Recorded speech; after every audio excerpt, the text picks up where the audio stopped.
pues yo sigo con mi tema, que son los jueces. Estamos ya en el final del libro y ahí hay un pequeño esquemilla de todo el libro de jueces, que empezaba con 2 capítulos introductorios. Después venían varios capítulos donde vemos la historia de 12 jueces. Estamos en la última parte. Gracias. En la última parte del libro, donde se cuentan 2 historias, ¿no? 2 historias que están descritas para hacernos ver cuán degradante era la vida moral y espiritual del pueblo. Vimos la primera historia, que giraba alrededor de un levita. Recordamos que era el representante espiritual del pueblo, ¿no? Y un hombre llamado Micaías. Ese hombre le robaba a su propia madre. Micaías contrata a este levita que pasa por allí y dice: quédate aquí conmigo en mi casa, ¿no? Y me ejerce de sacerdote familiar. Por allí pasa la tribu de Dan y dice: no, que te vengas con nosotros. Y bueno, dice el levita: pues yo me voy con ellos. Es mejor ser sacerdote de una tribu que de una casa. Esa historia era importante porque a partir de ahí se instaura un nuevo lugar de adoración, algo que no debían de haber hecho, ¿no? Y lo peor es que ese lugar de adoración estaba lleno de ídolos, ¿no? Y todo por un levita que se deja comprar por el salario de un particular y después por el prestigio de trabajar para toda una tribu. Y todo ello gracias a unos ídolos que estaban en casa de Micaías, que compró cuando recuperó el dinero de su madre. Bueno, eso ya lo vimos, pero estamos con la segunda historia, que trata de otro levita. Entonces, cuando se repiten historias de levitas, pues tenemos que decir qué está pasando aquí, ¿no? La parte espiritual del pueblo iba muy mal, ¿no? Del 19 al 21 es la historia de este segundo levita.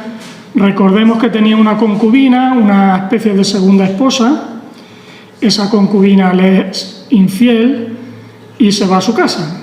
El levita, al cabo de unos meses, intenta recuperarla, lo consigue y bueno, pasa unos días allí con su suegro, decide regresar a su tierra y se le hace tarde por el camino. Dice: no, en Jerusalén, ¿no?, que está ocupada ahora por pueblo extranjero, vamos a pasar la noche aquí en Gabá, una ciudad del territorio de Benjamín. Allí no los hospeda nadie, solo un viejo forastero. Y muy bien, están allí cenando y demás por la noche y unos hombres perversos, dice la palabra, golpean la puerta porque quieren violar a esos hombres que acaban de entrar. El levita iba con su siervo también. Y es tan degradante la situación al respecto con cómo se trata a la mujer, cómo se trataba a la mujer en aquellos tiempos, que fijaos que se cuenta con naturalidad, que el dueño de aquella casa, ese viejo forastero, que lo acoge, coge a la concubina, mujer de este levita, y se la ofrece a esos hombres perversos que estaban, pues nada, que querían violar a esos hombres, ¿no? Y cuando todos esperaríamos que ese levita, representante del pueblo de Dios, defendiera a su concubina, lo triste de esta historia es que este levita la coge del brazo y la empuja fuera de las puertas de su casa. Todo para que esos hombres perversos sacien esa lujuria y esa lascivia. La frialdad de este levita es tal que consigue dormir aquella noche sabiendo lo que estaba pasando de puertas afuera. Resultado: la concubina muere y al levita la recoge y no se le ocurre otra cosa que despedazarla en 12 partes y repartirla por todo el territorio de Israel. Sí, esta historia está aquí. No nos gustaría que estuviera, pero está. La Biblia siempre nos relata hechos que están ahí y que forman parte de la naturaleza del hombre. ¿Qué pretende este levita con este acto? Hacer reaccionar a Israel y que ellos ejecuten venganza contra los culpables. Así comenzaba el capítulo 20, que vimos el último día de Jueces, ¿no? Y se va a desencadenar una masacre, una guerra entre israelitas y benjamitas. Van a morir 65.000 hombres y todos tienen su parte de culpa. Por un lado, el levita tiene su parte de culpa. ¿Por qué? Porque cuenta la historia a su manera. Se calla ciertas cosas con silencio intencionado y manipula y provoca que Israel entre en cólera en busca de venganza. ¿Qué es lo que omitió? Lo único que omitió es que él fue el que la empujó fuera de su casa. Lo demás lo contó prácticamente igual. ¿Quién tiene culpa también? Los benjamitas. A esa tribu pertenecían esos hombres perversos y tienen culpa porque no reconocen, ¿no?, lo que hicieron algunos de esos hombres, que no los quieren, ellos no los quieren entregar, ¿no?, para que paguen por sus actos, y prefieren defender esos actos violentos por parte de sus habitantes antes que buscar una solución al conflicto. Tiene también culpa Israel, que se dejó llevar por lo que contó el levita y no comprueba lo que realmente sucedió. Los benjamitas no acuden a dar su versión, así que tenemos a todo un pueblo que escucha la voz de un levita que estaba manipulando la verdad. Así que con esa verdad manipulada se deja llevar y no comprueban lo sucedido, y en aquella asamblea lo único que se sabe es lo que contó el levita. Aplicación. Pues ya lo vimos, es importante ser fieles a la verdad y no manipularla con lo que solemos considerar a veces con medias verdades. Creo que la respuesta se contesta por sí sola, ¿no? Aprendimos 3 cosas importantes. La primera, que la omisión de la verdad intencionada no deja de ser otra forma de mentira, que quizá como creyentes a veces no somos muy sensibles a detectar y podemos practicarla con ligereza. Una mentira es un mandamiento quebrantado y normalmente es castigado como cada mandamiento quebrantado. Segunda cosa que aprendimos es que podemos idolatrar hasta nuestra propia familia, por encima de defender con justicia el bien y castigar el mal. Como vemos, los benjamitas han preferido defender a esos hombres perversos de su tribu, y su corazón endurecido los va a llevar a pelear contra sus hermanos. Todo por no dar su brazo a torcer, digamos. Tercera cosa que aprendimos es que Israel toma decisiones apresuradas motivado por falsa apariencia de lo que se ve en la superficie. Detrás de estos acontecimientos hay una perversa intención por parte del levita en vengarse, sea como sea. El enfrentamiento está a punto de empezar. Los benjamitas, nos dice el texto que leímos la última vez, que son muchos menos hombres, pero tienen un emplazamiento para empezar la batalla estratégico y tienen 700 hombres zurdos, que dice la palabra que no fallaban a un pelo con una honda. Así que tienen cierta ventaja militar sobre los israelitas, que eran más. Hoy vamos a leer cómo se desarrolla la batalla. ¿Podemos aprender algo acerca de cómo se desarrolla esa batalla? Claro que sí, para eso estamos aquí, ¿no? Muy bien, pues eso es lo que pretendo desarrollar en esta mañana. Vamos a leer la lectura que se encuentra en Jueces 20 y va a ser del 18 al 36. Dice: Luego se levantaron los hijos de Israel y subieron a casa de Dios y consultaron a Dios diciendo: ¿Quién subirá de nosotros el primero en la guerra contra los hijos de Benjamín? Jehová respondió: Judá será el primero. Se levantaron pues los hijos de Israel por la mañana contra Gabaa, y salieron los hijos de Israel a combatir contra Benjamín, y los varones de Israel ordenaron la batalla contra ellos junto a Gabaa. Salieron entonces de Gabaa los hijos de Benjamín, derribaron por tierra aquel día 22.000 hombres de los hijos de Israel. Mas reanimándose el pueblo, los varones de Israel volvieron a ordenar la batalla en el mismo lugar donde se habían ordenado el primer día, porque los hijos de Israel subieron y lloraron delante de Jehová hasta la noche, y consultaron a Jehová diciendo: ¿volveremos a pelear con los hijos de Israel, nuestros hermanos? Y Jehová les respondió: subid contra ellos. Por lo cual se acercaron los hijos de Israel contra los hijos de Benjamín el segundo día. Y aquel segundo día, saliendo Benjamín de Gabaa contra ellos, derribaron por tierra otros 18.000 hombres de los hijos de Israel, todos los cuales sacaban espada.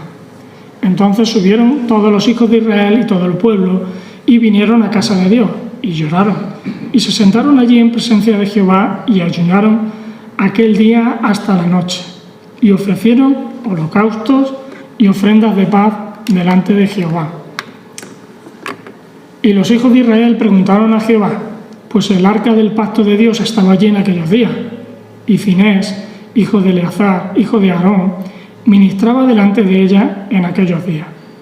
Y dijeron: ¿volveremos aún a salir contra los hijos de Benjamín, nuestros hermanos, para pelear, o desistiremos? Y Jehová dijo: subid, porque mañana yo os lo entregaré. Y puso Israel emboscadas alrededor de Gabaa.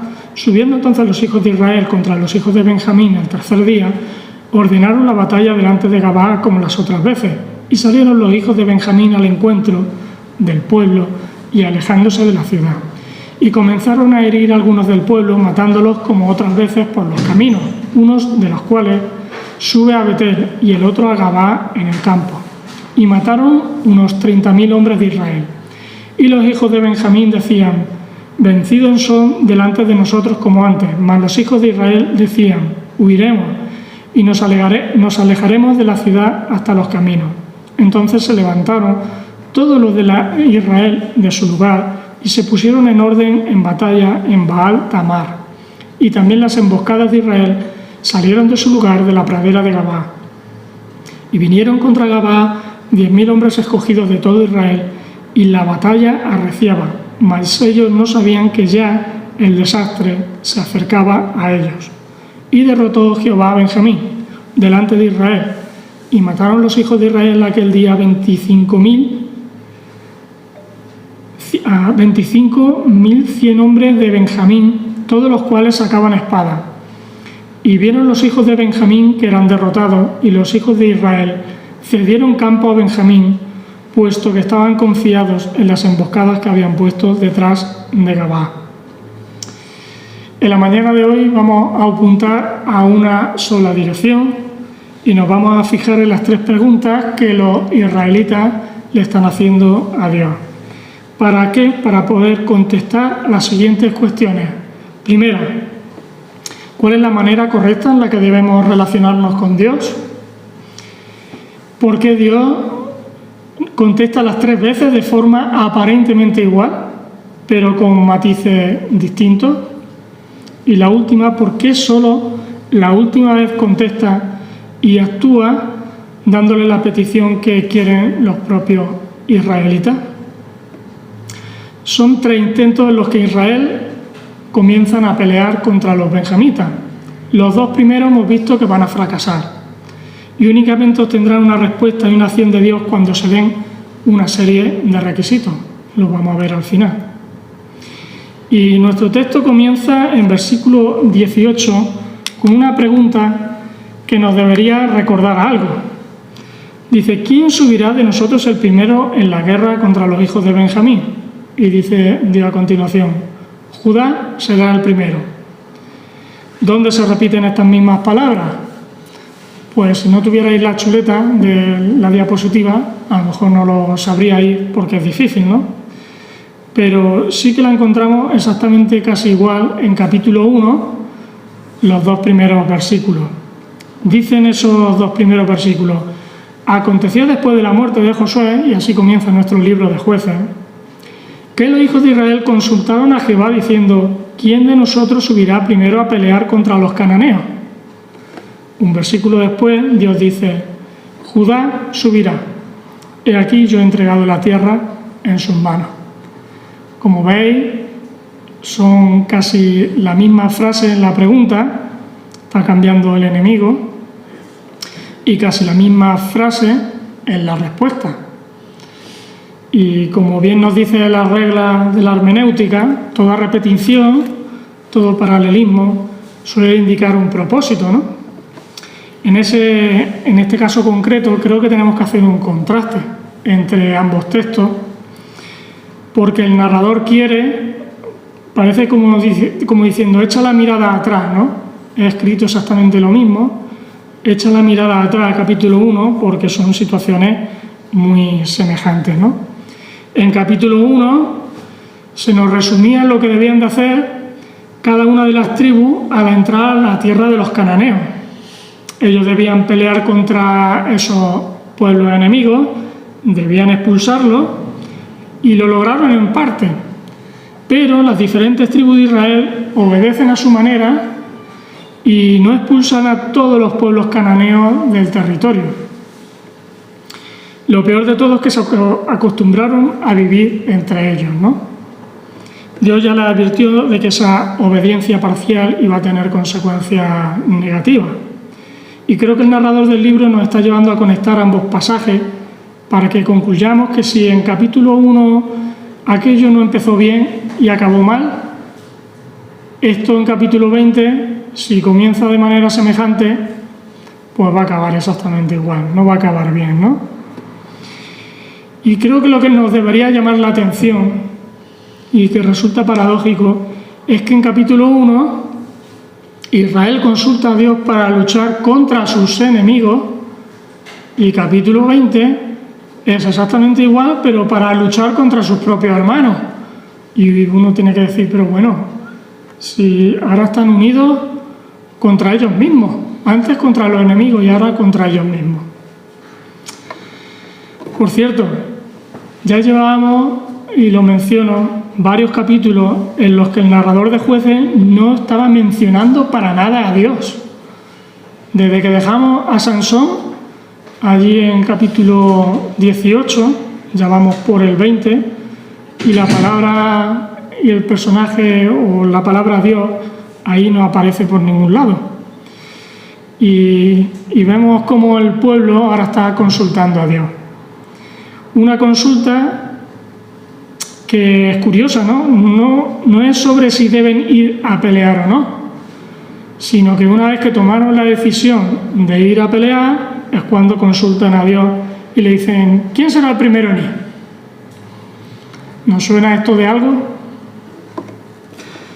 ¿Cuántas veces nos dirigimos a Dios para que Él prospere los planes que ya tenemos decididos de antemano que vamos a realizar nosotros? Estamos viendo una situación muy similar, ¿no? Y luego no salen las cosas como habíamos planeado y nos preguntamos qué es lo que ha fallado. ¿Qué falló aquí?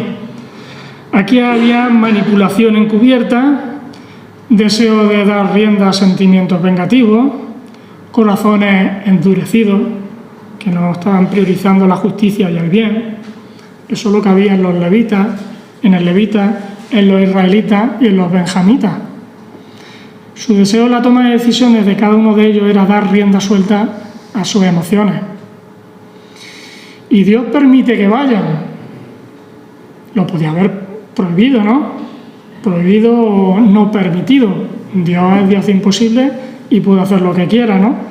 Pero en esta ocasión Dios no impide que se desarrollen estos planes, ¿no? Ni los nuestros cuando nos equivocamos.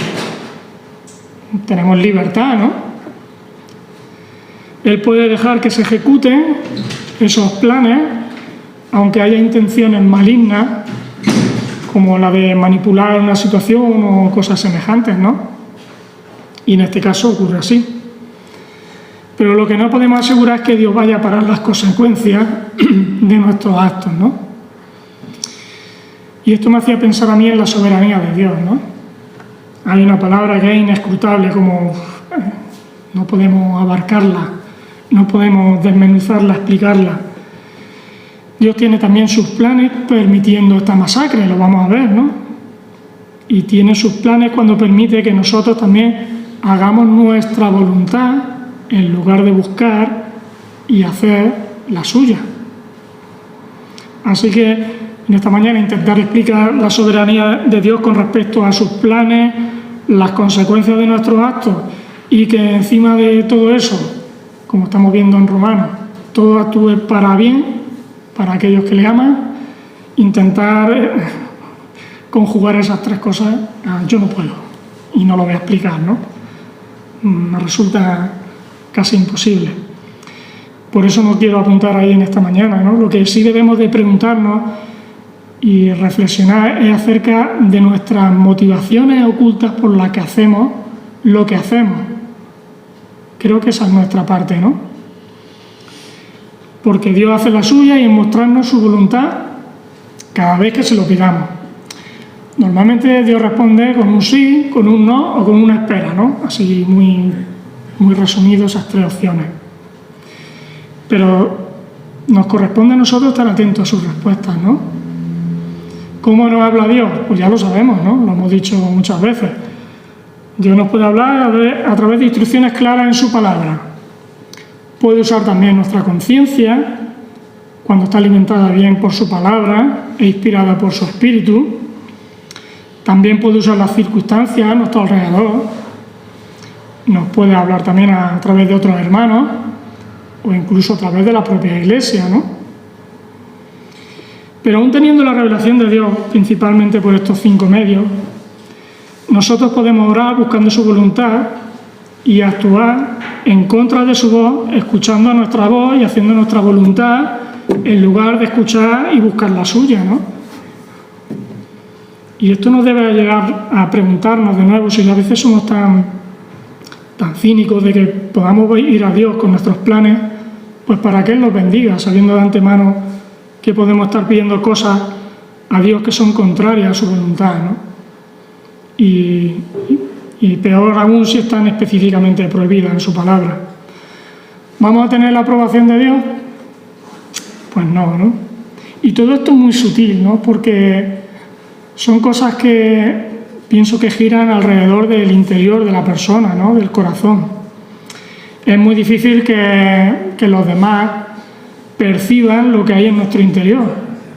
Pero recordemos que es precisamente lo que Dios va a mirar y evaluar en nosotros, ¿no? Nuestro corazón, nuestras intenciones.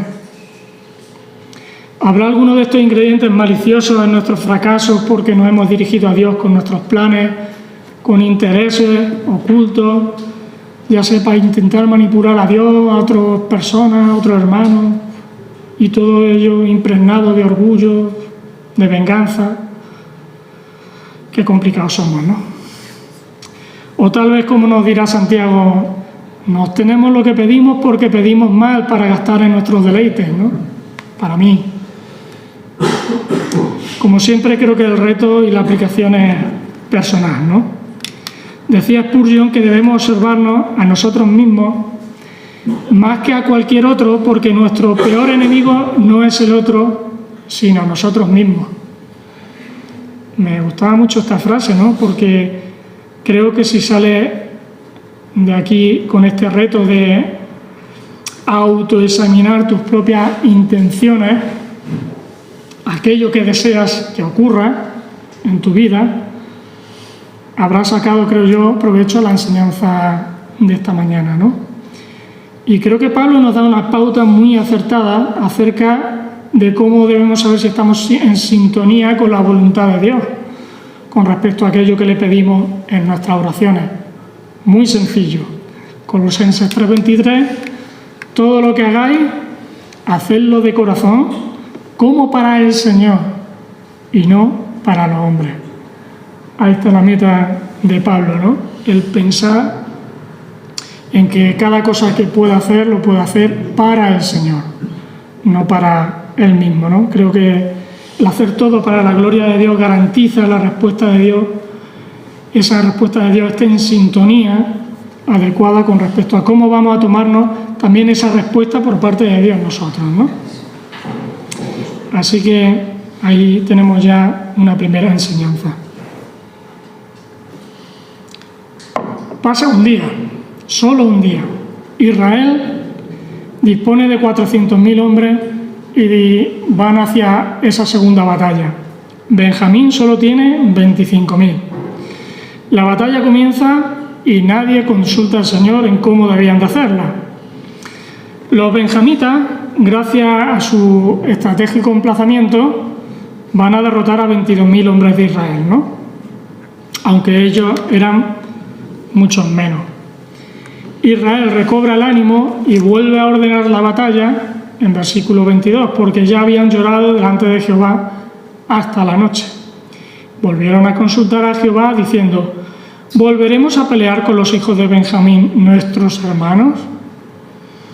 Jehová les contesta de nuevo: subid contra ellos. De ahí que ese segundo día son derrotados de nuevo 18.000 israelitas, versículo 25. Y los israelitas están perplejos con el resultado. ¿Cómo puede ser esto si Dios nos ha dicho que vayamos? Podríamos pensar que ahora que sí han rectificado, por fin consultan ante Dios si deben de luchar o no, pues tendrían garantizada la victoria, pero no pasa así. Podríamos pensar que ya sí por fin lo han hecho bien.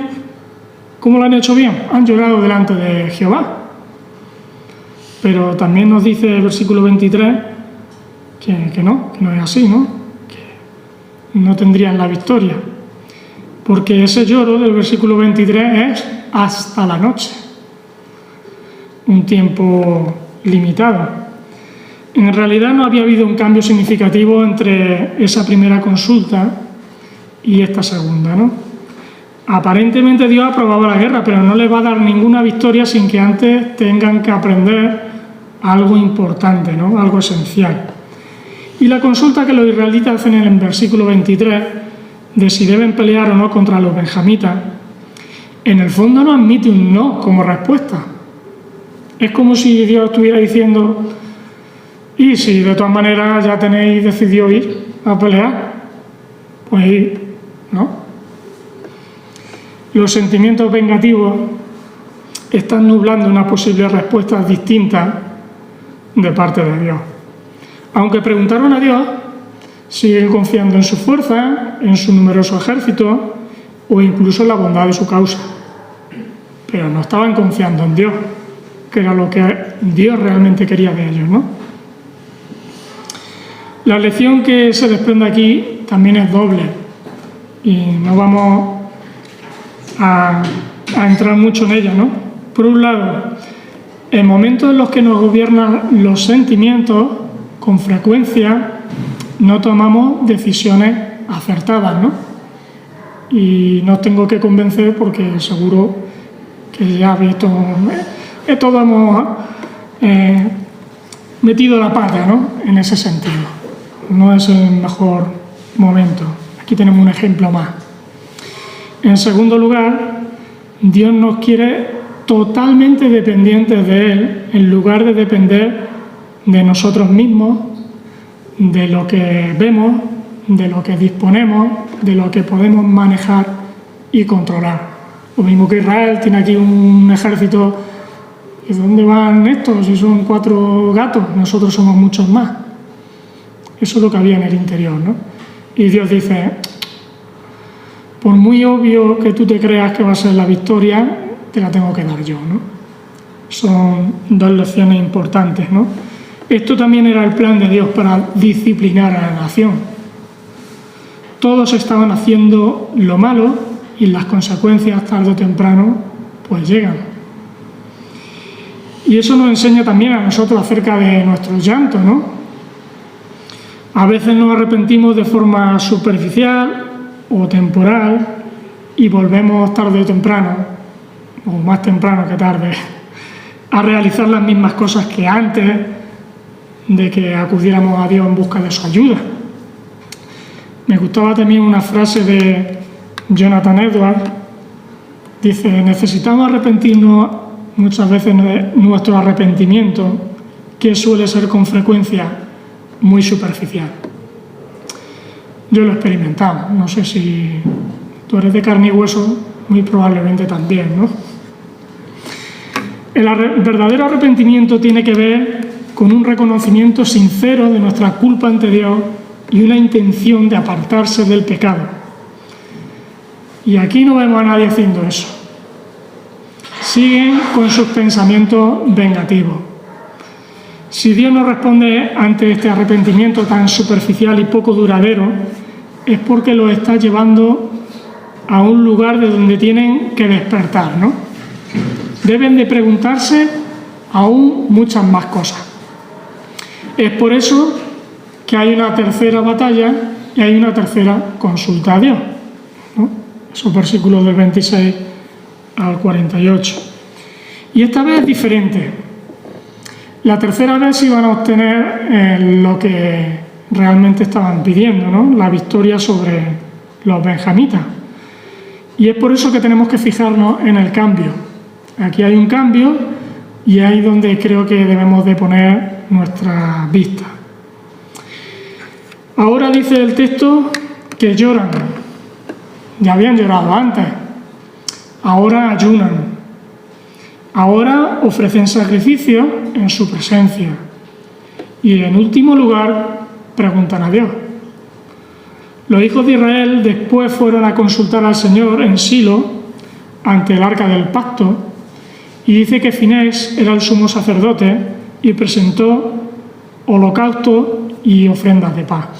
Y es muy interesante este dato porque cuando menciona a Finés como sumo sacerdote, nos ayuda a determinar en el periodo de tiempo en que está sucediendo todas estas cosas. Si hemos visto todo el libro de Jueces y vemos que hay dos historias que se ponen al final del todo, automáticamente uno leyendo dice, bueno, esto ocurre al final de la historia de Jueces, pero no es así, ¿no? Estas cosas ocurren inmediatamente después de la muerte de Josué. El último versículo del libro de Josué menciona la muerte de Eleazar, que es padre de Finés. Así que unos 20 años después de la muerte de Josué, aproximadamente, es cuando podemos situar estos eventos, ¿no? Y el país había caído en un estado lamentable en tan solo unos pocos años después de esas gloriosas victorias que se relatan en el libro de Josué, ¿no? Este hecho demuestra que un pueblo no puede vivir del pasado, evidentemente, ¿no? Sino que debe de tener una relación continua con Dios para permanecer fiel. Y bueno, hemos leído del 29 al 36 detalles de cómo se celebra esa batalla, ¿no? Cómo se produce esa victoria de Israel sobre Benjamín, pero lo que realmente a nosotros nos tiene que importar y debemos de poner la vista no es tanto los detalles técnicos de la batalla, que no nos van a decir nada, sino cómo Israel se relaciona con Dios y con qué clase de corazón han llegado ahora hasta Él, para que Dios cambie su respuesta, ¿no? Los israelitas llegan a este punto porque ahora sí van a buscar a Dios de todo corazón. Y llegamos a esta conclusión porque encontramos varias diferencias con respecto a las otras dos consultas. A diferencia con la primera consulta, o la segunda, no dan por sentado que deben de salir a pelear. Antes sí. A diferencia con la segunda consulta, agregan en su pregunta una segunda opción. ¿Saldremos a pelear o desistiremos? Como diciendo, contéstanos, o la A o la B. Antes era solo la A. Hasta ahora, como digo, no admitían dos opciones en la posible respuesta de Dios. Ahora sí, ¿no? Están dispuestos a escuchar un no por respuesta de Dios, ¿no? ¿Qué tenemos aquí como aplicación? Pues también tenemos de preguntarnos a nosotros mismos si somos sensibles a escuchar los posibles no que Dios nos esté dando como respuesta a nuestras consultas. Y tenemos que ser sensibles, ¿no?, a escuchar su voz. ¿Nos rendiremos a su voluntad o seguiremos empeñados en hacer la nuestra? Hemos visto dos ocasiones donde se ha hecho la voluntad de los propios israelitas y una ocasión en que se ha hecho la voluntad de Dios, ¿no? Por fin Israel ha perdido su confianza en su propia fuerza. Para ello ha tenido que perder un montón de hombres. Las consecuencias están ahí, ¿no? A veces hasta que no te dan la torta, como se dice, no te bajas del burro. Algo parecido ha pasado aquí. por fin se han humillado ante Dios para buscar su voluntad y su poder. Ahí es donde Dios los quería llevar. Y ahora sí que observamos una respuesta completa de parte de Dios en versículo 28. Dice, en el versículo 28, Jehová dijo: subid, porque mañana yo os lo entregaré. Hay una diferencia en ese yo os lo entregaré con respecto a las dos respuestas de Dios en las dos primeras batallas. Eso sí que es garantía de que deben continuar con lo que estaban a punto de hacer. Y la respuesta de Dios no puede ser más explícita: yo os lo entregaré. En otras palabras, me necesitáis, vais a vencer, pero esa victoria no es vuestra, sino que es mía. La semana pasada, ¿qué vimos la semana pasada? Pues a Pablo, a Bernabé, y cómo llegan a Antioquía, empiezan aquellos hermanos dispersos a predicar la palabra, evangelizaron a esos griegos, tienen éxito, y nos decía Hechos 11:21, porque la mano del Señor estuvo con ellos. Si la mano del Señor no estuviera con ellos, no tendrían éxito ninguno, ¿no? Aunque fueran ellos los que están realizando esa labor de predicar al Señor, quien realmente tiene que mover esas circunstancias es el Señor, ¿no? Las lecciones que ahora sí han aprendido son que esa causa que ellos consideraban como justa, tenemos que vengarnos de este hecho tan malo, ¿no? Esa causa que consideraban como justa no les garantizaba una respuesta positiva por parte de Dios, ¿no? Otra lección que han aprendido, que no deben depender de su ejército, por numeroso que sea. Ya lo hemos mencionado, ¿no? Otra lección, su petición ahora sí que cuenta con una respuesta concreta y precisa de Dios. Ahora Dios está contestando bien. Y otra lección, no deben manipular la respuesta de Dios por un arrepentimiento temporal y egoísta, ¿no? Que era lo que querían hacer antes. ¿Y qué cosas han cambiado? Pues el texto nos lo dice. Hay sacrificios, ¿no? Versículo 28. ¿Qué simbolizan los sacrificios? Reconocimiento del pecado. Por fin. Ahí es donde Dios los quería llevar. Más cosas que han cambiado. Ayunan, versículo 26. Cuando ayunan es porque tienen la intención de conocer la voz de Dios.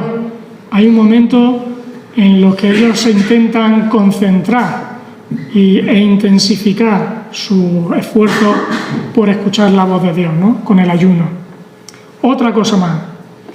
Hay lágrimas, pero esta vez son lágrimas más verdaderas que las anteriores, ¿no?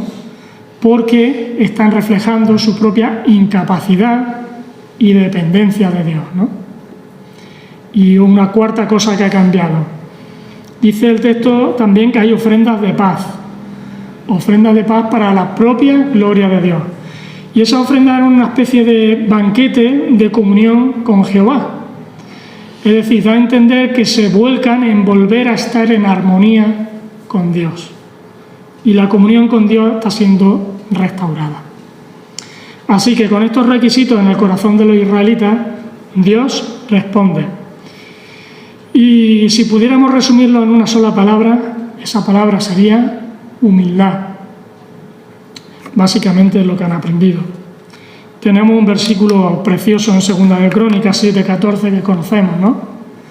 Si se humillare mi pueblo sobre el cual mi nombre es invocado, y oraren, y buscaren mi rostro, y se convirtieren de sus malos caminos, entonces yo oiré desde los cielos, y perdonaré sus pecados, y sanaré su tierra.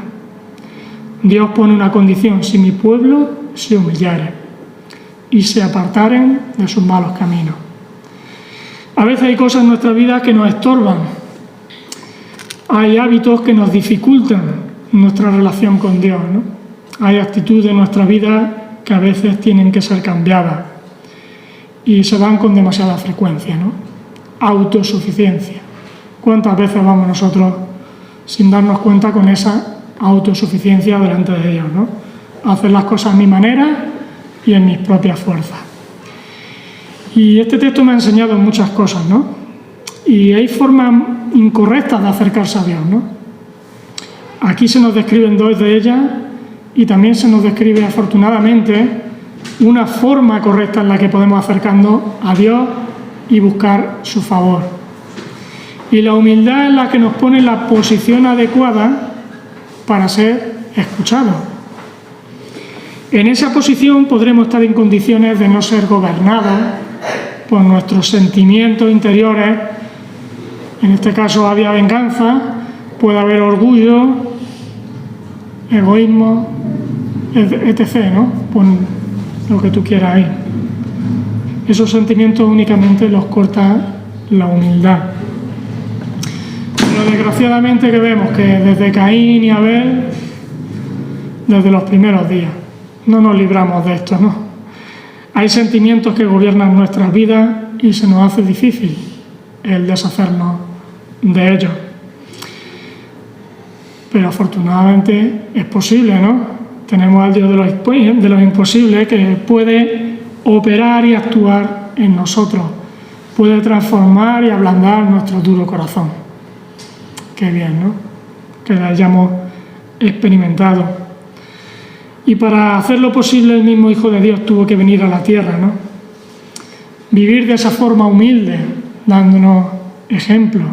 Aunque era el mismo Hijo de Dios, vino de la forma más humilde posible, vivió de la forma más humilde posible, ¿no?